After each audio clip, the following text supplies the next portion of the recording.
अब आगे देखो, हमारे पास क्वेश्चन नंबर 10 है। ठीक है, क्वेश्चन नंबर 10 क्या है? 17 term of an AP exceed it's 10 term. ठीक है, मतलब 17th नंबर की जो टर्म है वो एक्सीड करती है 10th टर्म से बाय 7। दैट मीन्स आपके पास क्या दिया है कि जो 17th नंबर की टर्म है एक्सीड करती है 10th टर्म से, 10th टर्म से। ठीक है, वो भी कितना? बाय 7। तो इस तरीके से आपने लिख दिया। ठीक है, and find the common difference, मतलब हमको यहाँ पे d की वैल्यू फाइंड करनी है, d की वैल्यू फाइंड करनी है कॉमन डिफरेंस। ठीक है, तो अगर ये लाइन समझ में आ गई तो आपको पूरा सॉल्व समझ में आ गया होगा।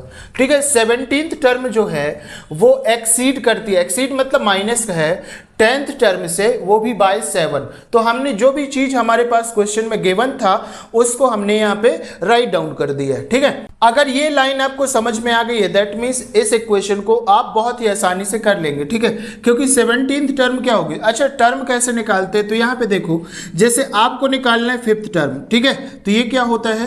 a प्लस 4d होता है हमारे पास। दैट मीन्स 5 से 1 कम कर दोगे तो 4d हो जाएगा। अगर आपको निकालना है a 10th टर्म तो क्या हो जाएगा? a प्लस 10 से 1 कम क्या हो जाएगा? 9, तो ये हो जाएगा 9d। ठीक है, अब ये कैसे आता है? तो आपको पता है कि a n is equal to a plus n minus 1 से ये आता है हमारे पास। ठीक है, अब nth टर्म 10 है तो यहाँ पे 10 माइनस 1 करेंगे तो ये क्या आ जाएगा? 9 आ जाएगा। ठीक है, तो इस तरीके से हमारे पास आता है। तो यहाँ पे भाई सेम आ जाएगा। तो 17th टर्म हमारे पास क्या होगा? a प्लस 16d होगा कि नहीं होगा?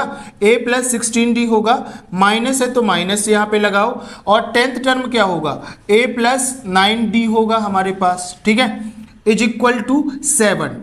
अगर ये समझ में नहीं आए तो इसको समझो, अगर ये भी समझ में नहीं आए तो इसका प्रीवियस क्वेश्चन समझो, तो वहां पे समझ में आ जाएगा। ठीक है, अब इसको देखो, a प्लस 16d तो लिखा रहेगा, अब इस माइनस का मल्टीप्लाई कर दो तो माइनस a के साथ होगा तो माइनस a और minus 9d is equal to 7। ठीक है, अब ये वाला माइनस का a और ये वाला प्लस का ये तो कट जाएगा। दैट मीन्स यहाँ पे कितना बचा? 16d और माइनस का 9d। अब बताओ 16 में से 9 जाएगा तो हमारे पास कितना बचेगा? 7। ठीक है, और ये बचेगा d, 7d बचेगा इज इक्वल टू 7। ठीक है, और यहाँ से आपको d की वैल्यू निकालना है तो ये हो जाएगा 7 डिवाइड बाई 7 और 7 1 जा 7 1 जा। दैट मीन्स d की जो वैल्यू आ गई आपके पास 1 आ गई। और d क्या होता है हमारे पास? Common difference. दैट मीन्स आपको कॉमन डिफरेंस ही निकालना था ना, d की वैल्यू निकालना था, यहाँ से आपने d की वैल्यू निकाल दी तो कॉमन डिफरेंस क्या होगा? 1 होगा। इस तरीके के कॉन्सेप्ट के साथ क्वेश्चन को सॉल्व करेंगे तो आपका कॉन्फिडेंस भी बहुत ज्यादा रहेगा और आपके गलती होने के चांस भी बहुत कम रहेंगे। ठीक है, क्योंकि पेपर में आफ्टर ऑल हमको एक टाइम के हिसाब से क्वेश्चन को सॉल्व करना है, तो इस चीज को आपको विशेष रूप से ध्यान रखना है। ठीक है, आई होप सो कि ये समझ में आ गया होगा। Now we are moving towards question number 11।